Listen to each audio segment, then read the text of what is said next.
ስልካችሁ ስታነሱት ሳታስቡ እጃችሁ ወደ ቲክቶክ አፕሊኬሽን ይሮጣል። ገብታችሁ ደግሞ ለጥቂት ደቂቃ ነው እኮ የምትጠቀመው ብላችሁ ሰዓታትን እዛ ላይ ታሳልፋላችሁ። እንዲህ አይነት ችግር ካለባችሁ ብቻችሁን አይደላችሁም። ዛሬ እዚህ ፌስ ቶክ ዊዝ ፌዝ ቻናል ላይ ይህንን አስቸጋሪ ልማድ እንዴት እንደምናስወግድና ትኩረታችንን እንዴት መመለስ እንደምንችል አብረን እንነጋገራለን። ዌልካም እላችኋለሁኝ።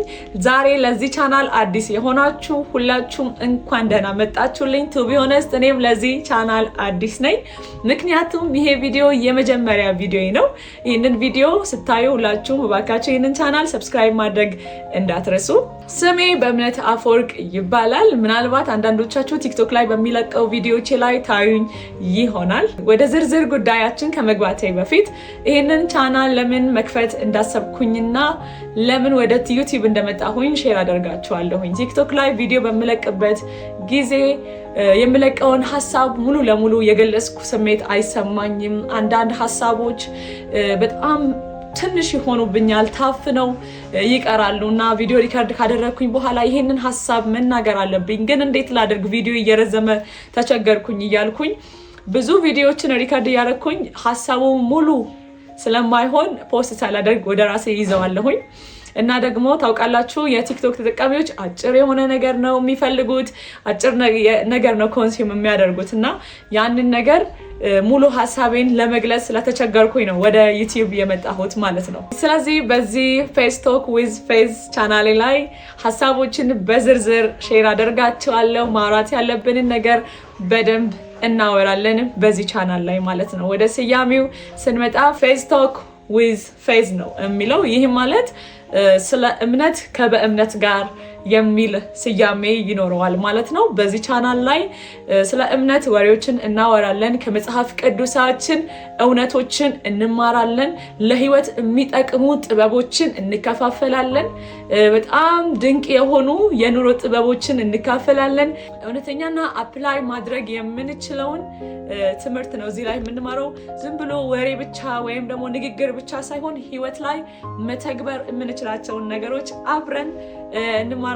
ይሄንን ጉዞ አብራችሁኝ ልትሄዱ የምትፈልጉ፣ በእምነታችሁ ላይ ትልቅ ደረጃ መድረስ የምትፈልጉ፣ ለውጥን በህይወታችሁ ማምጣት የምትፈልጉ ሰዎች ይሄንን ቻናል ሰብስክራይብ ማድረግ እንዳይረሳ። በመግቢያ ላይ እንዳወራሁት በዛሬው በአስ ኢንትሮዳክሽን የምናወራው በጣም አብዛኞቻችንን እየፈተነን ስላለው ጎጂ ስለሆነው የቲክቶክ አጠቃቀማችንና እንዴት ከዚህ አዲክሽን ነፃ መውጣት እንደምንችል አወራችኋለሁ። ፕሊዝ ይህንን በማስታወሻ ይዛችሁ በደንብ ትኩረት አድርጋችሁ አፕላይ ለማድረግ ይህንን ቪዲዮ እንድታዩ እላችኋለሁ። ምክንያቱም ከዚህ ቪዲዮ በኋላ በቲክቶክ አጠቃቀማችሁ ላይ ትልቅ የሆነ ለውጥ በራሳችሁ ላይ ስለምታዩ ማለት ነው። ወደ መፍትሄዎቹ ከመሄዳችን በፊት ለምን ቲክቶክ መጠቀም ማቆም አቃተን የሚለውን እንመልሳለን። ቲክቶክ ሲሰራ ከመሰረቱ አልጎሪዝሙ እኛን ለማዝናናት ብቻ አይደለም፣ ይልቁንም እዛው እንድንቀመጥ እዛው እንድንቆይ ተደርጎ ነው የተሰራው። መጽሐፍ ቅዱሳችን በምሳሌ 25:28 ላይ መንፈሱን የማይገዛ ሰው ቅጥር እንደሌለው እንደፈረሰች ከተማ ነው ይላል እና ይሄ እንድንቆይ ጊዜያችንን፣ ሰዓታችንን፣ ስራችንን ፕሮዳክቲቭ የምንሆንበትን ታይም ሁሉ ትተን እዛ ነገር ላይ ፎከስ እንድናደርግ ተደርጎ ስለሆነ ይህ አልጎሪዝም የተሰራው ቲክቶክ ላይ አንዴ ከገባን መውጣት ያቅተናል። ቪዲዮቹም አያልቁም፣ ለአይን በጣም ማራኪ ናቸው። ስክሮል እናረጋለን ግን ማቆም አንችልም። ለዛ ነው እንደዚህ ቦታ ላይ ያደረግነው በጣም ማቆምም ያቃተን ማለት ነው። ታውቃላችሁ ቅጥር የሌላት ከተማ ለጠላት ክፍት ናት እና ለብዙ ነገሮች ክፍት ነው ምን ሆኖ የተለያዩ ኢንፎርሜሽኖች ይመጣሉ።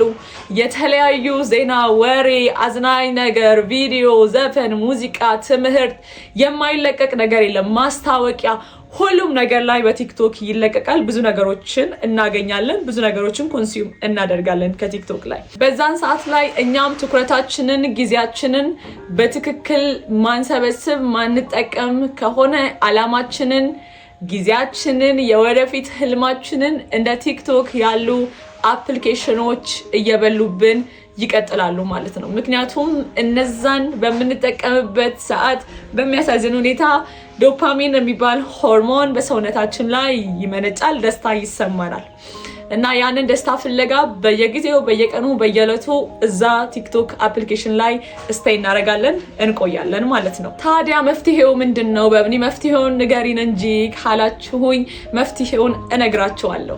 ህይወት የሚኖረው ከውስጥ ወደ ውጭ ነው። ሁሌም ኑሮን ስንኖር ህይወትን ስንኖር ከውስጥ ወደ ውጭ ነው። ስለዚህ አሁን ወሳኝ የሆኑ ሁለት መንገዶችን እነግራችኋለሁኝ። እነዛም ውስጣዊ መፍትሄዎችና ውጫዊ መፍትሄዎች እንላቸዋለን። ውስጣዊ መፍትሄዎች ውስጥ አንደኛው ለምን የሚለውን ጥያቄ መመለስ ወይም ደግሞ አይደንቲፋይ ዘ ትሪገር እንለዋለን። ለምንድነው ቲክቶክን የምጠቀመው? ምክንያቱም ብዙ ጊዜ ቲክቶክ ላይ የምንገባው ሲደብረን፣ ስናዝን ወይ ደግሞ ስራ ቦታ ላይ ከሆንን ደግሞ የተለያዩ የስራ ጫናዎች ወይም ደግሞ የሚያስጨንቀን ስራ ከመጣብን ከዛ ነገር ለመሸሽ ለማምለጥ ስንል ስልካችን ላይ ቲክቶክን እንከፍትና ቲክቶክ ማየት እንጀምራለን፣ ጊዜያችንን እናቃጥላለን ማለት ነው። መጽሐፍ ቅዱሳችን ላይ መዝሙረ ዳዊት ምዕራፍ 42 ከቁጥር 5 ላይ ዳዊት ሲናገር ነፍሴ ሆይ ለምን ታዝኛለሽ? ነፍሴ ሆይ ለምን ትከፊያለሽ? እግዚአብሔርን ተስፋ አድርጊ ሲል እንመለከታለን። ነፍሱን ለምን እያለ ሲጠይቃት፣ ለምን እንደምታዝን ለምን እንደምትከፋ ሲጠይቃት በዚህ ቦታ ላይ ታያላችሁ። ዳዊት ስሜቱን ለመደበቅ ወይም ደግሞ ስሜቱን ላለመጋፈጥ የተለያዩ ነገሮች ላይ አልደበቀም፣ ወይም ደግሞ አሁን እኛ እንደምናደርገው ቲክቶክ አፕሊኬሽን ላይ ራሱን ለመደበቅ አልሞከረም። ይልቁንስ ተጋፈጠው፣ ስሜቱን ተጋፈጠው። ምንድነው? ለምንድነው ያዘነችው ነፍሴ? ለምንድነው የደበረኝ? ለምንድነው ይሄን ስራ መስራት ያቃተኝ? ለምንድነው ወደ ስልኬ እየሄድኩ ያለሁት? ለምንድነው ፕሮዳክቲቭ መሆን ያቃተኝ? ለምንድነው ፎከስድ መሆን ያቃተኝ? ስራዬን እየሰራው ለምንድነው በተደጋጋሚ ወደ ስልኬ የምሮጠውና ስልኬን እየነካው ያለሁት ብሎ ጥያቄን መጠየቅ ለምን ወይም ደግሞ አይደንቲፋይ ዘ ትሪገር የመጀመሪያው መፍትሄ ነው። ይህም ውስጣዊ መፍትሄ ነው ማለት ነው። ምክንያቱም ለምን የሚለውን መለስን ማለት ከዛ በኋላ መድኃኒቱን ማግኘት እጅግ በጣም ቀላል ስለሆነ። ሁለተኛ ደግሞ ክፍተቱን በሌላ ነገር መተካት። ይሄ ደግሞ ዘ ሪፕሌስመንት ሩል ይባላል። አእምሯችን ክፍተትን አይወድም። ይህም ቲክቶክን በምናቆምበት ሰዓት ከዚህ ፊት ቲክቶክን የምንጠቀምበትን ሰዓት በሌላ ጠቃሚ ነገር መተካት ይኖርብናል። ይህም ጠቃሚ ነገር ማንበብ ሊሆን ይችላል፣ መጽሐፍ ቅዱስ ማጥናት ሊሆን ይችላል፣ ስራችንን በአግባቡ መስራት ሊሆን ይችላል፣ እንዲሁም ደግሞ በጎ የሆኑ መልካም ነገሮችን ማድረግ ሊሆን ይችላል። ነገር ግን በጣም አብዝተን ቲክቶክ የምንጠቀምበት ሰዓት ምን አይነት ነው? ጠዋት ነው ወይ ማታ ነው ወይ ስራን እየሰራን ነው ወይ? ያንን ታይም ለሌላ ነገር መስጠትና ለአእምሯችን ሌላ የሚያደርገውን ስራ መስጠት እጅግ በጣም ትልቅ መፍትሄን ይሰጠናል። ምክንያቱም መጽሐፍ ቅዱስ ሲናገር በሮሜ 12:21 ላይ ክፉን በመልካም አሸንፍ እንጂ በክፉ አትሸነፍ ይላል። ክፉን በመልካም። ይሄኛው ቲክቶክ ሱስ ወይም ደግሞ በቲክቶክ ያለን አዲክሽን እንደ ባድ ሃቢት እናየውና አሁን ደግሞ ሪፕለስ የምናደርገውን እንደ ጉድ ሃቢት። ስለዚህ ክፉ ነገራችንን በመልካም ነገር ላይ መተካትና ያንን የምናደርግባትን ሰዓት ሌላ በሚጠቅመን ነገር ላይ ጊዜን ማሳለፍ፣ ይሄ ትልቅ መፍትሄን ይሰጠናል። ሶስተኛው ደግሞ ውስጣዊ መፍትሄ የመንፈስ ወይም ደግሞ የስነ ልቦና ጥንካሬ። ይህንንም ሰልፍ ኮንትሮል፣ ራስን መግዛት፣ ዲሲፕሊን ዋቴቨር ልትሉት ትችላላችሁ። እኔ ሰልፍ ዲሲፕሊን ብየዋለሁኝ። ይሄ በጣም ወሳኙ ነገር ነው። ምክንያቱም ቴክኖሎጂ የተሰራው እኛን በዛ ነገር ላይ ባሪያ ለማድረግ እና እኛን እዛ ነገር ውስጥ እንድንቆይ ለማሰር ነው። እኛ ደግሞ ራሱን የሚገዛ ከተማን ከሚገዛ ይበልጣል ይላል አይደል መጽሐፍ ቅዱስ። በዚህ ነገር ላይ ይህ ባሪያ ሊያደርገን በፈለገው አፕሊኬሽን፣ ይህ ሊያስረን ከፈለገው አፕሊኬሽን በላይ ያንን ነገር መግዛት የምንችልበት አቅም ሊኖረን ይገባል። ይህንንም ማድረግ የምንችለው እንዴት ነው? በቀናችን ውስጥ ከስልካችን የምንርቅበትን ጊዜ ወይም ባውንደሪ ማበጀት። ይህም ኖ ፎን ታይም ልንለው እንችላለን። ይህንን ታይም ጠዋት ላይ ለምሳሌ ከአልጋችን እንደተነሳን ሮጠን ወደ ስልካችን የምንሄድ ከሆነ ከስልካችንን ከአልጋችን አጠገብ አርቀን መተኛት። ጠዋት እንደተነሳን ደግሞ የጠዋቱን ጊዜያችንን ከእግዚአብሔር ጋር ማሳለፍ፣ መጽሐፍ ቅዱሳችንን ማንበብ፣ በዛ ምትክ መጸለይ። ይሄ ከስልካችን የምንርቅበትና ራሳችንን የምንገዛበት ታይም ይኖራል ማለት ነው። ስለዚህ ራስን መግዛት ወይም ዲሲፕሊን እጅግ በጣም ወሳኝ ነው። ዲሲፕሊን ከሌለን የምርም ይሄንን ቪዲዮ እያያችሁ ያላችሁ ሰዎች ከላይ መግቢያውም ላይ እንዳያችሁት ከቲክቶክ እንዴት ነፃ መውጣት እንዳለባችሁ የምርም ጉጉት ኖሯችሁ ከቲክቶክ አዲክሽን ነፃ መውጣት ፈልጋችሁ ከሆነ ራስን መግዛት እጅግ በጣም ወሳኝ ነገር ነው። በህይወታችሁ ላይ ለውጥን ለማምጣት ፕሮዳክቲቭ ለመሆን ይህንን ማድረግ ግዴታ ነው። መጽሐፍ ቅዱሳችን በሁለተኛ ጢሞቴዎስ ምዕራፍ 1 ከቁጥር 7 ላይ እግዚአብሔር የኃይል የፍቅርና ራስን የመግዛት መንፈስ እንጂ የፍርሃት መንፈስ አልሰጠንምና ይለናል። ስለዚህ የራስን የመግዛት መንፈስ የተካፈልን ሰዎች ነን። ይህ ስፒሪት እኛ ላይ ይሰራል። ራስን የመግዛት መንፈስ በእኛ ውስጥ ስላለ ራሳችንን መግዛት ራሳችንን መቆጣጠር እንችላለን ማለት ነው። በመንፈሱ አማካኝነት ነው ይህንን ማድረግ የምንችለው። ቲክቶክ እኛን ባሪያ የማድረግ ወይም ደግሞ እኛን በዛ ነገር ውስጥ የማሰር ስራን ቢሰራ እንኳን እግዚአብሔር ግን ራሳችንን የመግዛትን መንፈስን አካፍሎናል፣ ሰጥቶናል። ይሄ ማለት ምን ማለት ነው? ራስን የመግዛት ስልጣን ተሰጥቶናል ማለት በስልካችን ላይ እኛ ባለስልጣን ነን። ስለዚህ አይሆንም ኖ ብለን ለስልካችን ከስልካችን ውጭ የሆነ ጊዜን ማበጀትና ስልካችንን አለመንካት እንችላለን ማለት ነው። በዚህ ራስን የመግዛት መንፈስ እነዚህ ውስጣዊ መንገዶች ናቸው። አሁን ደግሞ ወደ ውጫዊ መንገዶች ፊዚካሊ ስለምናደርጋቸው ነገሮች እናወራለን። ስልካችንን ምን ማድረግ እንዳለብን ነው አሁን የምናየው። አንደኛው የስልካችንን ቀለም ወደ ግሬይ ስኬል መቀየር። ይህ በማንኛውም ስልክ አንድሮይድ ላይም አይፎን ላይም አለ። ከከለር ወደ ግሬይ ስኬል መቀየር፣ ይህም ማለት ወደ ነጭ ጥቁር መቀየር ማለት ነው። ይህንን ለምንድን ነው የምናደርገው? ይህንን የምናደርግበት ምክንያት ቲክቶክ እጅግ በጣም የሚያማምሩ ቀለማት ያሉት እጅግ በጣም ደስ የሚሉ ቪዲዮዎች የሚመጡበት አፕሊኬሽን ነው አይደለ? ይህንን አምነናል አይደል? ሁላችንም አእምሯችን ደግሞ እንደ ህፃን ልጅ ስለሆነ ቀለማትን ይወዳል። ቀለማትን ስለሚወድ ይህንን የቲክቶክ አፕሊኬሽናችንን የምታዩትን ቪዲዮም ወደ ግሬይ ስኬል ይቀይረዋል። ከቻልኩኝ እዚህ ጋር አስቀምጥላችኋለሁኝ። ወደ ግሬይ ስኬል ይቀይረዋል። የምናየው ነገር እንዳለ ጥቁርና ነጭ ነው የሚሆነው። ስለዚህ ልክ ስንገባ ቦሪንግ ነው የሚሆንብን ማለት ነው አፕሊኬሽኑ። ለምንድን ነው ይሄንን እያየሁ ያለሁትኝ? ለምንድን ነው የማየው ብለን ራሳችንን ነጭ ብለን አእምሯችን በራሱ እዛ ስፍራ ላይ መቆየት አይፈልግም። ስለዚህ ወዲያውኑ ከአፕሊኬሽኑ መውጣት እንችላለን። ይህንን የምናደርገው ለማን ስንል ነው? ለራሳችን ስንል። ራሳችን ፕሮዳክቲቭ መሆን ስላለብን ነው ይህንን የምናደርገው፣ ለማንም ስንል አይደል። ስለዚህ እንደነገርኳችሁ ቅድም ይህንን ቪዲዮ የምታዩት ለውጥን ፈልጋችሁ ሪል የሆነ ፕሮዳክቲቪቲ ፈልጋችሁ እስከሆነ ድረስ እምላችሁን ነገር በትክክል ማድረግ አለባችሁ። ለውጡን ታያላችሁ። ሁለተኛው በጣም ወሳኝ ነገር የተለያዩ የሶሻል ሚዲያ ኖቲፊኬሽኖችን ኦፍ ማድረግ።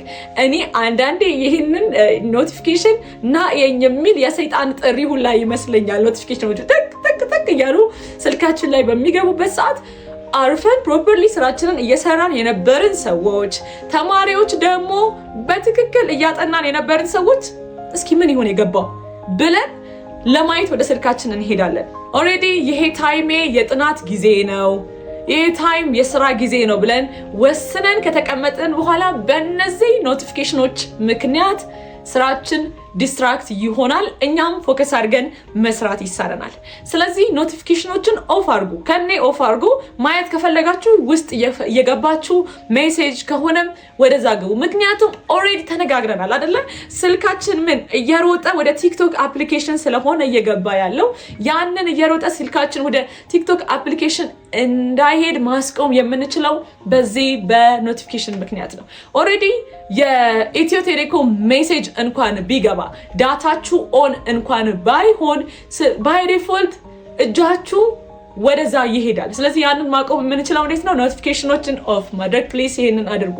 ሶስተኛው ደግሞ አፕሊኬሽኑን ከዚህ በፊት ከነበረው ፊት ለፊት ከሚታይበት ቦታ መለወጥ። ለምሳሌ አፕሊኬሽኑን ጫን አድርጋችሁ በሌላ አዘውትራችሁ በማትጠቀሙት አፕሊኬሽን ላይ ማስቀመጥ ትችላላችሁ። በእንደዚህ አይነት መንገድ አፕሊኬሽኑን ገና የቱ ጋር ይሁን ፈልጋችሁ ምናምን እጃችሁ ኦልሬዲ ከዚህ በፊት ስለሚያውቀው አንዴ ገጽ ሊሆን ይችላል፣ ወይ ደግሞ እንዲህ ገና እንደከፈታችሁት አፕሊኬሽኑን ልታገኙ ትችላላችሁ፣ ወይ እንዲህ አድርጋችሁ ልታገኙ ትችላላችሁ። አሁን ግን ፈልጋችሁት የቱ ጋር ነበር ብላችሁ በአንድ አፕሊኬሽን ላይ ሌላ ተደርቦ ስለሆነ አትሊስት 3 ሰከንድ ያክል ሊወስድ ይችላል ያ ፕሮሰስ። የዛን ሰዓት የቆረጣችሁ ሰዎች አይደላችሁ እዚህ ቪዲዮ ላይ ያላችሁት? አዎ። ስለዚህ ልክ ያንን ስትሉ ውይ ምን እያደረኩኝ ነው? ቲክቶክ እየፈለኩኝ ነው ልጠቀም አሁንም ብላችሁ እራሳችሁን መቆጣት ትችላላችሁ ማለት ነው። ኦኬ ማድረግ ትችላላችሁ። ያንን ልክ በዛ ሰከንድ ውስጥ እጃችሁ እየፈለገ ሲሆን 3 ሰከንድ ምናምን አትሊስት ይቆያል ብዬ አስባለሁኝ። የደበቃችሁት ቦታ ይወስነዋል ለዛ። ከዛ በዛን ሰዓት ላይ ለምንድን ነው ምን ላረግበት ነው ለምን አስፈለገኝ አሁን ቲክቶክ መግባት? ታይሙ ነው የሰጠውት ታይም ነው አሁን ልጠቀምበት የሰጠው ታይም ነው ወይ ብላችሁ ራሳችሁን እንድታነቁ ይጠቅማችኋል። አፕሊኬሽኑን ደብቁት። አራተኛውና የመጨረሻው በጣም በቃ አስቸጋሪ ከሆነባችሁ አፕሊኬሽኑን ሎጋውት አድርጋችሁ አጥፉት። አፕሊኬሽኑን ሎጋውት አድርጋችሁ ማጥፋት የመጨረሻው ምርጫ ነው። ይህንን የምታደርጉት ለምንድን ነው? ብዙ ጊዜ እኮ አድርጌያለሁ በምን አጥፍቼው ነበር ከዛ በኋላ ግን ዳውንሎድ እያደረኩኝ ተቸገርኩኝ የምትሉ ከሆነ ያንን ዳውንሎድ የምታደርጉት መቼ ነው? ስትጠቀሙ ብቻ። ሎጋውት አድርጉት። ስታጠፉ ሎጋውት እንደን አንኢንስቶል። ከዛ በኋላ መጠቀም ስትፈልጉ ኢንስቶል ታደርጋላችሁ፣ እንደገና ሎጊን ታደርጋላችሁ። የዛ ሰዓት ላይ አእምሯችሁ ምን ይላችኋል? ሪሊ ይሄን አፕሊኬሽን መጠቀም ቆይ ፈልጌዋለሁ ይላል። አሁን ወደ ፕሌይ ስቶር ወደ አፕ ስቶር ሄዳችሁ የቲክቶክ አፕሊኬሽንን ለማውረድ በምትጥሩት በዛ ሂደት ውስጥ አእምሯችሁ ምን ይላል? ይሄን አፕሊኬሽን ሪሊ አሁን ፈልጌዋለሁ ወይ? ሂደቱ ራሱ አድካሚ ስለሚሆንባችሁ ትተውታላችሁ ማለት ነው። ቀስ በቀስ ከዚህ አዲክሽን ነፃ ትወጣላችሁ።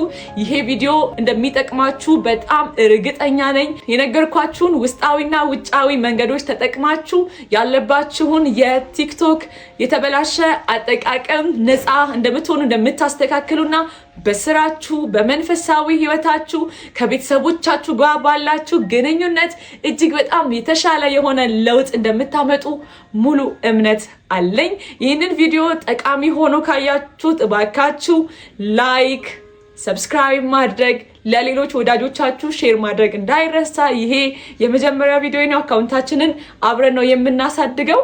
እጅግ በጣም አድርጌ ወዳችኋለሁ። በቀጣይ ቪዲዮ እስከምንገናኝ ሰላም ሁኑልኝ።